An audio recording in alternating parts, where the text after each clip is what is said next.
Assalamualaikum warahmatullahi wabarakatuh. Alhamdulillah wa syukurillah wa ni'matillah. Wa la hawla wa la quwwata illa billah amma ba'du. Pemirsa yang budiman, bersyukur kepada Allah Subhanahu wa taala biqauli alhamdulillahi rabbil alamin. Bersalawat kepada baginda Rasulullah Muhammad sallallahu alaihi wasallam biqauli Allahumma salli ala sayyidina Muhammad wa ala ali sayyidina Muhammad. Pemirsa yang dirahmati Allah, kali ini kita akan berbicara sebuah topik yang berjudul Satu Hari di Akhirat sama dengan 1000 tahun di dunia ini. Satu hari di akhirat, 1000 tahun di dunia. Sesuai dengan firman Allah Subhanahu wa taala, tepatnya ada di surah ke-22 surat Al-Hajj ayat 47. A'udzu billahi minasyaitonir rajim. Wa inna yawman 'inda rabbika ka'alfi sanatin mimma ta'uddun. Dan sesungguhnya satu hari menurut perhitungan Tuhanmu di akhirat ialah sama dengan 1000 tahun menurut perhitunganmu di dunia. Dan di akhirat itu cuman ada dua para hadirin. Surga, neraka. Neraka, surga. Surga, neraka. Neraka, surga. Nggak ada pilihan yang lain. Jadi tempatnya cuman dua di akhirat. Artinya apa? Kalau kita tidak masuk dalam surga, pasti di neraka.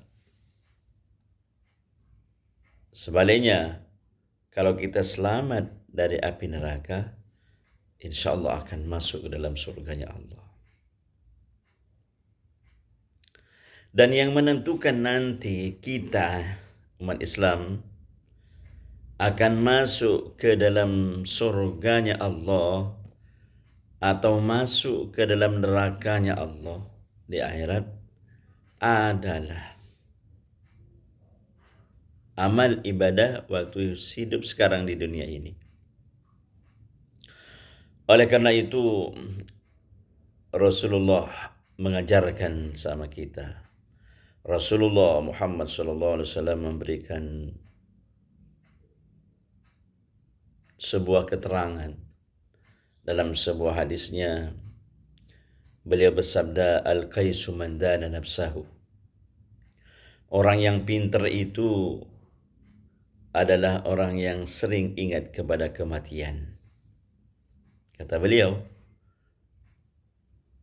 orang yang pintar, cerdas adalah orang yang sering ingat kepada kematian.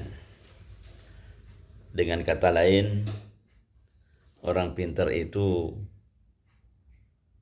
bukan dokter, bukan insinyur, bukan dosen, S1, S2, S3, tidak. Tapi orang pintar itu adalah ketika orang itu sendiri sering ingat kepada kematian, para hadirin. Ingat kepada kematian bukan berarti cepat mati. Bukan. Jangan dianggap ketika kita ingat kepada kematian terus cepat mati kita.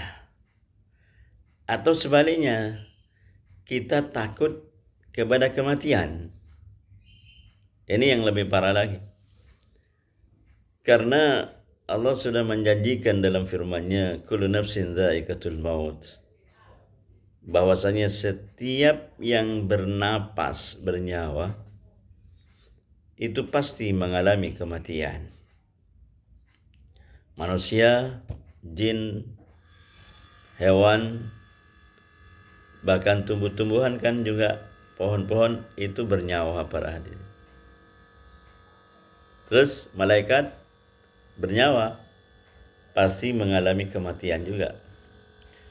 Jadi setelah manusia bangsa jin dicabut oleh malaikat Zabaniyah, maka Allah perintahkan semua para malaikat dicabut nyawanya. Terakhir dia sendiri,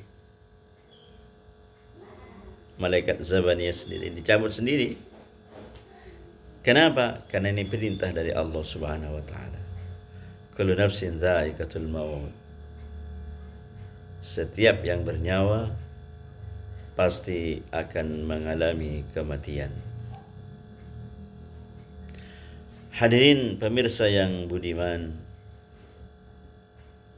setelah manusia itu selalu ingat kepada kematian, apa filosofinya itu?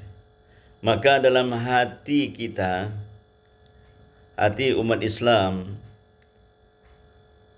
itu akan berkata, iya ya, seakan-akan seperti itu jalannya. Oleh karena itu Rasulullah bilang seperti itu.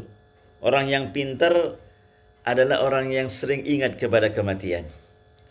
Nah, setelah orang itu ingat kepada kematian, maka pasti dan pasti naluri hati yang sangat dalam akan berkata kepada dirinya, nanti saya kalau mati kira-kira masuk surga atau neraka ya.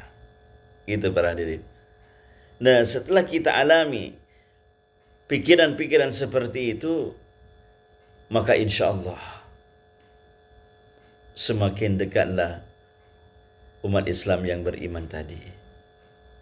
Atau paling tidak menyedikitkan perbuatan yang tidak baik menuju kebaikan. Yang kemarin-kemarin kadang-kadang sholat duhurnya, sholat asarnya tidak dikerjakan. Sekarang sudah full 5 waktu. Yang kemarin-kemarin masih korupsi, sekarang sudah takut korupsi lagi. Kemarin-kemarin masih curang dalam timbangan, berani sama orang tuanya, suami selingkuh atau istrinya yang selingkuh, sekarang sudah tidak dikerjakan lagi. Allahu Akbar. Apa sebab? Karena sudah sering ingat kepada kematian. Itu fungsinya para hadirin. Subhanallah, subhanallah. Oleh karena itu, marilah kita ikutin sabda Rasulullah SAW, bahwasanya orang yang cerdas, orang yang pintar itu adalah sering ingat kepada kematian. Pernah suatu ketika Sayyidina Umar Ibn Khattab radhiyallahu an mengatakan kepada para sahabatnya, hasibu anfusakum qabla an tuhasabu. Koreksilah dirimu sebelum kalian dikoreksi oleh Allah Subhanahu wa taala. Koreksi. Apa artinya ini? Koreksilah dirimu sebelum nanti kamu dikoreksi oleh Allah Subhanahu wa taala. Artinya apa ini para hadirin? Sangat dalam sekali. Pejamkan mata kita. Mata kita pejamkan. Mungkin habis sholat Isya di masjid, setelah pulang ke rumah, atau masih duduk-duduk pagi-pagi setelah minum kopi sambil meram 10 menit atau 15 menit paling lama para hadirin.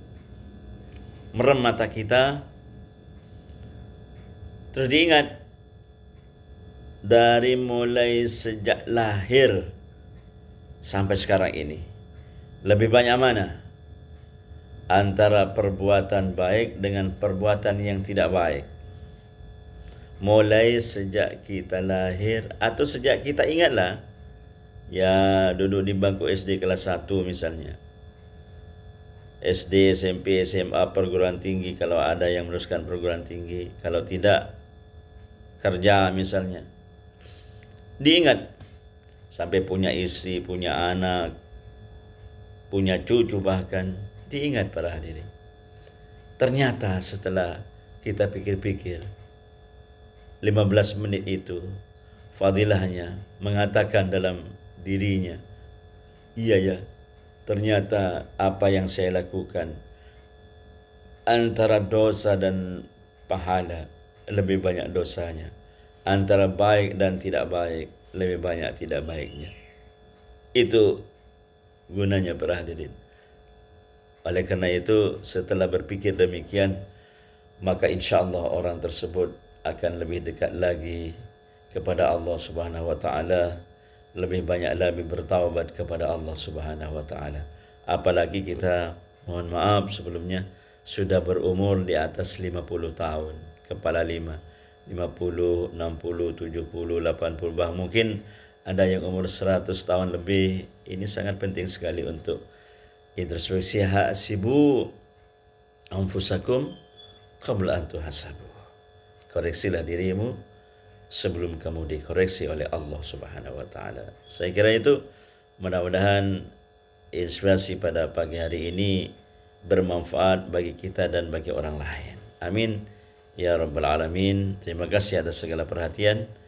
Mohon maaf atas segala kekurangan. Yang benar datangnya dari Allah, yang salah dari saya pribadi, mohon dimaafkan. Assalamualaikum warahmatullahi wabarakatuh.